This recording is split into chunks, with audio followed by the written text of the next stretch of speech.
I thank every single person for taking the time and trouble for coming here this evening. Really appreciate it. Just to introduce myself, I'm Michael Bagraims. I'm helping Professor Karabus from the sort of Cape Town side. I'm not his attorney appearing in the courts in Abu Dhabi. I'm not allowed to. What we're hoping to do this evening is to get some messages that we could send through to him, so that at least he can see some of his patients, wishing him luck, and also wishing him a safe journey home. Hi everyone, my name's Taryn. The short version of my story in the nuts and bolts is that I had non-Hodgkin's lymphoma when I was 3. We were lucky enough to meet Dr. Karabus. I went through treatment with him. As you can see, I'm fine. That's my little boy over there. I think each of us, as Michael has said, each of us does have a story. Yes, there are children that die, but I know that he gave me the same treatment as anybody else. This was a great idea to get us together tonight, so thank you very much for that. Just in terms of the statistics, we're told that the statistics are that Professor Karabus had brought down the mortality rate from 80% in his department to 19%, which is absolutely amazing. I'm Bradley Rayner. I've got severe hemophilia. Karabus, or Dr. Karabus, diagnosed me at the age of 3 months, that is. And I've known Karabus basically all my life, 48 years now. Karabus taught or treated me and taught me how to manage my condition probably to the age of 16, where I was forced to then obviously go to Grooteskuur. This is a guy that is extremely rigid in terms of the protocol and the way that he actually treats his patients. And we testimony to that, how youngsters that still at primary school, which we were, can treat ourselves, and take ownership of our condition and live pretty much a normal life. And we asked the Prof, we give him a good message, we say, Prof, you're going to come home, our hearts go out to you, but we can't wait to get you back to South Africa. It's my son Graham, he's hemophiliac, and also he was 3 years old when he was diagnosed. And what I want to say about Dr. Karabus, I was an unmarried mother. He organized that the taxi come and pick us up in the morning. We go home 11 o'clock, we come back 4 o'clock, and we go home 7 o'clock. That is the kind of man Dr. Karabus was. He made our life easier. It can be what time of the night Dr. Karabus comes, and they come and see Graham in the hospital, in the ward, and he stays there with Graham. He's a fantastic man, really, really. And my heart is going out for him. My church is praying, we're all praying that, and only God can do this, because we serve a miracle working God. Hi, my name is Jill McCulloch. Sorry, my son Patrick, who's standing at the back and a little too shy to come forward, was 19 months old when he was diagnosed. With a neuroblastoma, and we were given a 10% prognosis. And Dr. Karabus was like a substitute granddad and father. He comforted so many patients, yet he had time, all the time, for every single patient, and he had time to console you, and to actually reassure you that everything was going to be okay. And yes, unfortunately, with some patients, it wasn't okay. But that is because of the nature of the disease. It has got nothing to do with what Prof Karabus did or didn't do. And I have my son today because of Prof Karabus and his team. He got the National Cancer Association Award in 1995 in front of the World Cup rugby team. He had the song, He Ain't Heavy, He's My Brother, dedicated to him and his sister by the Hollies when they were here performing, and we were there VIP guests. And it's all thanks to Prof Karabus and his team. And what can you do? What can you give back except pray that he's going to come home and continue doing the work he's doing and having a rest and knowing how much he's changed people's lives. And I can never, ever thank him enough for what he gave us, ever. Prof Karabus, I've got an 18-year-old daughter who was diagnosed by Prof when she was 4 months with a hepatoblastoma, and he treated her until she was, I finally begged him to discharge us, please, as an outpatient when she was 5. But Prof is just like everybody said, he was always there. He explained all the drugs to me because I've got a medical background myself, so he would explain because he knew I wanted to know everything about every drip and every drug and every pill. I can't say enough about Prof. I mean, he's just everything. I mean, he gave me told you I was doing well. Gave me my daughter and saved her life.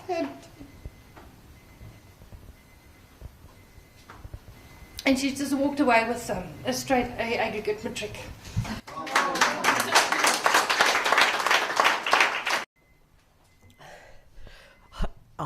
Everybody. My name is Gordon Scott. I'm 39 years old. About 30 years ago, I was diagnosed with neuroblastoma. The prognosis at that time was very, very poor, and there wasn't any treatment protocols for me. And I know that Dr. Karabus at that time contacted St. Jude's Hospital in America, a patient who had the same diagnosis as me, but unfortunately passed away. He successfully adapted that protocol so that I could be treated, and I survived. I know that he treated me successfully because I am here today, and I'm eternally grateful for him, for everything he did for me. Hi, I'm Jan Glazewski. I'm a hemophiliac. And my first recollections of Cyril, I call him Cyril now, was his immense involvement, not only in the care, the actual medical care of the patients, but in their lives. It was Cyril who drove and educated nurses in collaboration with the World Haemophilia Foundation to get haemophilia care to every corner of the country. So we have a hell of a lot to thank him for, not only for the actual physical care, but the whole administrative structures for haemophilia care in the country. Now, what Michael perhaps didn't emphasize enough was that to be tried in absentia without even being noticed and found guilty is contrary to the basic tenets of justice worldwide. Well, I'm from a different aspect. I'm Dr. Melody Hogarth, and in the early 1970s, I was privileged to spend a year with Professor Karabus, and I was more than touched this evening to see some of the patients that I looked after in those days. And in fact, Graham Reed was the family that was seconded to me as a fourth-year medical student to act as a GP for the subsequent 3 years. Cyril taught me how to care. He taught me a great deal of knowledge around both oncology and haemophilia. He taught me to have a certain strength which is required by the medical profession to actually look after patients who are either chronically ill, as the haemophilia patients are, or who are going to be lost. How to care for the patients, how to be part of a family, how to be part of the mums and dads who are going to lose their children. He taught me to go to the funerals of patients who died, which is something I've done throughout my medical career whenever I have been able to, although I've lived in Johannesburg for the last 34 years. I'm just stunned that Cyril should be sitting there in absolute agony, and we just actually are not doing enough. That's my personal opinion, and I'd like to thank Cyril for making me a great deal of what I turned out to be as a physician over many years.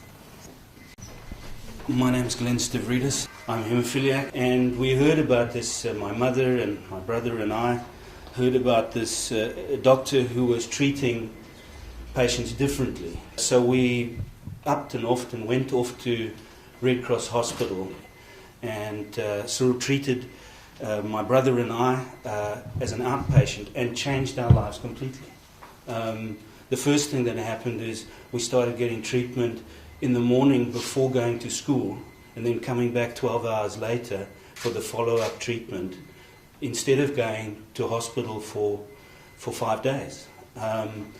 The difference is immense. It started to prevent the damages that were taking place, all under Cyril's innovative policies and approaches.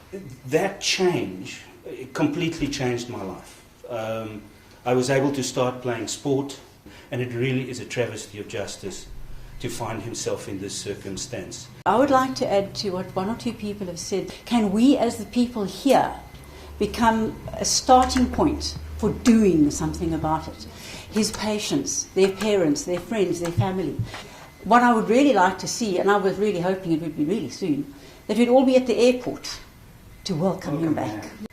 Michael and I have been talking to the media, the Department of Foreign Affairs, and obviously the lawyers there. I think that the end is in sight in terms of just running out of excuses to keep Cyril in Abu Dhabi any longer. It's Deborah, Michael and Sarah Karabus. Because he spent so much time with all of you, we didn't get to spend much time with him. I remember we used to wake up for school pretty early, 6, 7 o'clock, and Dad was already at G1. And bedtime was 7:45, 8 o'clock, at the latest, if you were lucky. And he may have been home by then. Weekends, of course, were a different story. He used to take us down pretty much every Saturday to G1. A treat for us was being allowed to take a tongue depressor home or a syringe.